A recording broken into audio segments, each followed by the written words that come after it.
Hey everybody, this is Anjanette from AJ's Personal Touch. How are y'all doing? Welcome back to my subscribers and welcome in anyone new. Today I am rereading chapter 34 from book 1 of Anna Karenina. Actually, it's part 1. I always want to say book 1, but it's part 1. Um, Evidently it got cut off on my original reading and somebody let me know that today. So far, she's the only one that I know who's actually been listening to all of it, but I know there's others who plan on listening when they have more time later. I know one said she has a trip coming up and she's going to read it either while driving or whatever. So, again, I am sorry that I have to read you chapter 34. I don't know how it got cut off. I do try to always check to make sure that the counter is going and that it is recording. Um, I will try to do better in the future to make sure this does not happen ever again. But I do want to say thank you to Kathy for pointing it out because I would hate for you guys not to know all of what's going on in the book. So, chapter 34, part 1. When Vronsky went to Moscow from Petersburg, he had left his large set of rooms in Morskaya to his friend and favorite comrade Petrisky.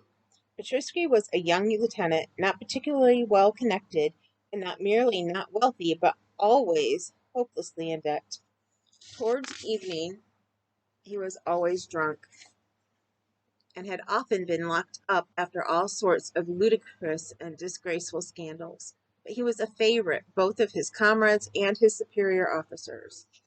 On arriving at 12 o'clock from the station at his flat, Vronsky saw at the other door a hired carriage familiar to him. While still outside his own door, as he rang, he heard masculine laughter, the lisp of a feminine voice, and Petrisky's voice. "If that's one of the villains, don't let them in," Vronsky told the servant not to announce him and slipped quietly into the first room.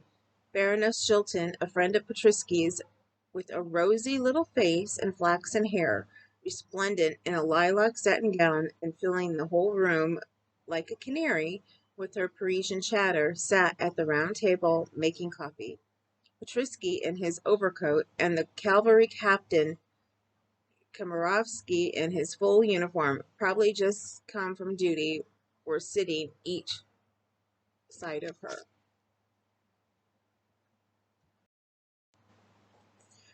"Bravo, Vronsky!" shouted Petrisky, jumping up, scraping his chair. "Our host himself.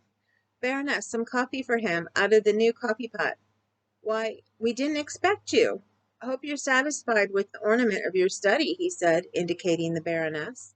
"You know each other, of course?" "I should think so," said Vronsky with a bright smile, pressing the Baroness's little hand. "What next? I'm an old friend." "You're home after a journey," said the Baroness, "so I'm flying. Oh, I'll be off this minute if I'm in the way." "You're home wherever you are, Baroness," said Vronsky. "How do you do, Komarovsky," he added, coldly shaking hands with Komarovsky. "There, you never know how to say such pretty things," said the Baroness, turning to Petrisky. "No, what's that for? After dinner I say things quite as good." "After dinner there's no credit in them." "Well then, I'll make you some coffee, so go and wash and get ready," said the Baroness, sitting down again, and anxiously turning the screw in the new coffee pot. "Pierre gave me the coffee," she said.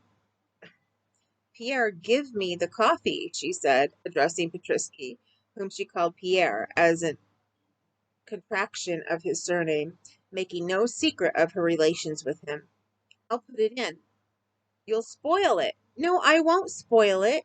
"Well, and your wife?" said the Baroness, suddenly interrupting Vronsky's conversation with his comrade.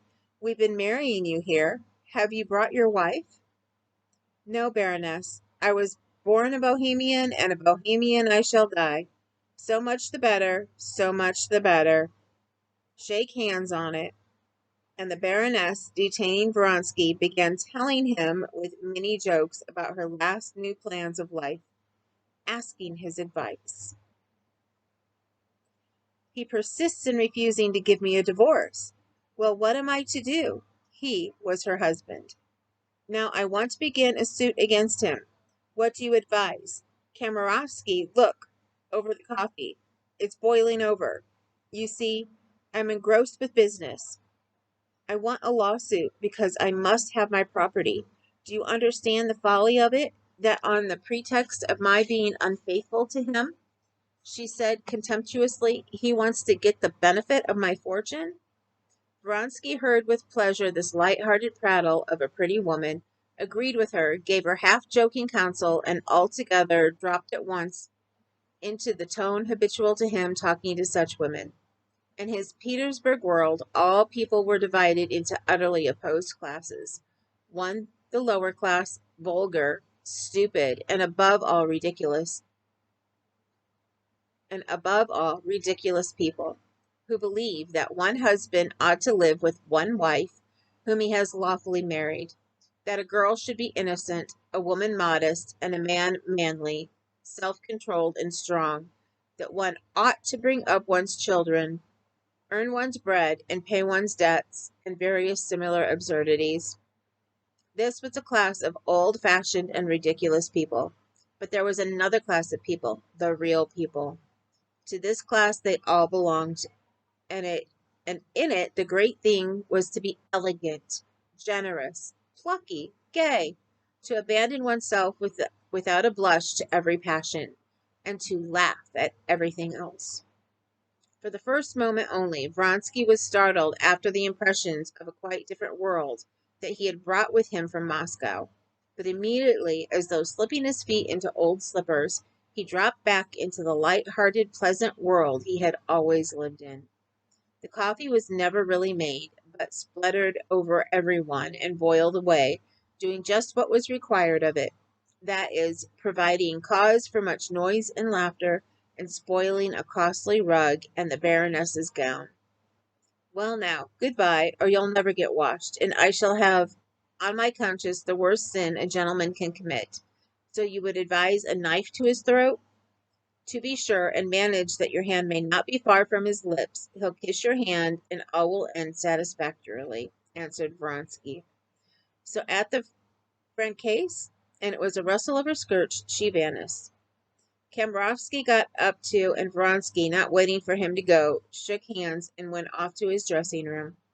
While he was washing, Petritsky described to him in brief outlines his position, as far as it had changed since Vronsky had left Petersburg. No money at all. His father said he wouldn't give him any and pay his debts. His tailor was trying to get him locked up, and another fellow, too, was threatening to get him locked up. The colonel of the regiment had announced that if these scandals did not cease, he would have to leave. As for the Baroness, he was sick to death of her, especially since she'd taken to offering continually to lend him money. But he had found a girl. He'd show her to Vronsky, a marvel, exquisite in the strict Oriental style, genre of the slave Rebecca, don't you know? He'd had a row, too, with Prokoshev, and was going to send seconds to him, but of course it would come to nothing. Altogether, everything was supremely amusing and jolly, and not letting his comrade enter into further details of his position, Petritsky proceeded to tell him all the interesting news, and he listened to Petritsky's familiar stories in the familiar setting of the rooms he had spent the last 3 years in. Vronsky felt a delightful sense of coming back to the careless Petersburg life that he was used to. Impossible, he cried, letting down the pedal of the washing basin in which he had been sousing his healthy red neck. Impossible, he cried at the news that Laura had flung over Ferdinhof and had made up to leave. And is he stupid and pleased as ever? Well, and how's Bazulikov? Oh, there is a tale about Bazulikov. Simply lovely, cried Petritsky. You know, his weakness for balls, and he never misses a single court ball. He went to a big ball in the new helmet. Have you seen the new helmets? Very nice, lighter. Well, so he's standing. No, I say, do listen. I am listening, answered Vronsky, rubbing himself with a rough towel. Up comes the Grand Duchess with some ambassador or other, and as ill luck would have it, she begins talking to him about the new helmets. The Grand Duchess positively wanted to show the new helmet to the ambassador. They see our friend standing there. Petrisky mimicked how he was standing with the helmet. The Grand Duchess asked him to give her the helmet. He doesn't give it to her. What do you think of that? Well, everyone's winking at him, nodding, frowning. Give it to her, do. He doesn't give it to her. He's mute as a fish. Oh, picture it. Well, the what's his name, whatever he was, tries to take the helmet from him. He won't give it up. He puts it from him and hands it to the Grand Duchess. Here, your highness, says he, is the new helmet. She turned the helmet the other side up and just picture it. Plop went a pear and sweetmeats out of it. 2 pounds of sweetmeats. He'd been storing them up, the darling. Vronsky burst into roars of laughter, and long afterwards, when he was talking of other things, he broke out in his healthy laugh, showing his strong, close row of teeth when he thought of the helmet. Having heard all the news, Vronsky, with the assistance of his valet, got into his uniform and went off to report himself. He intended, when he had done that, to drive to his brother's and to Betsy's, and to pay several visits with the view of beginning to go into that society where he might meet Madame Karenina. As he always did in Petersburg, he left home, not meaning to return till late at night. That is the end. And then starts part two, which I have already taped. And I explained this in the details of the last taping of number 6, which this was a part of, that where it got cut off. That I will post this as number 6B, chapter 34, for the end of part 1. But I can't change the order of everything that I post, unfortunately. YouTube does not have a way for us to do that. At least I have not learned of a way to do that. I have tried it in the past and it has not worked. So, this one will come up after number 7. You will just have to look for it. And if you're watching this, you've already looked for it. So, I guess I'm explaining it again in a place where you already know because you're watching it. So, that said, I am out of here. Remember, you matter. If you ever need anything, send me an email. And please remember, you are beautiful and gorgeous and handsome. And please just have a wonderful day. And I will try to be back later to read some more because it was my intent to read on in part 2. But I've got lots to get done today, and I slept late. I have not been feeling well. We do have one of the cats that was outside came in last night, which we were not expecting. So I ended up being up most of the night making sure that the one cat who is upset with them coming in did not hurt him or do anything. She's not trying to be mean. She's just very territorial, and she will soften up. She has to the others. So I'm just keeping an eye out because he's new and timid, and even the other two who are loving on him, he's very wary of, even though he's close to the one because she used to be outside with him all the time. So, yeah, we got that going on in my procedure on Monday, and I have things that I need to get done before Monday. So, I'll talk to you guys later. I love you, and have a wonderful day and the rest of your weekend. Later.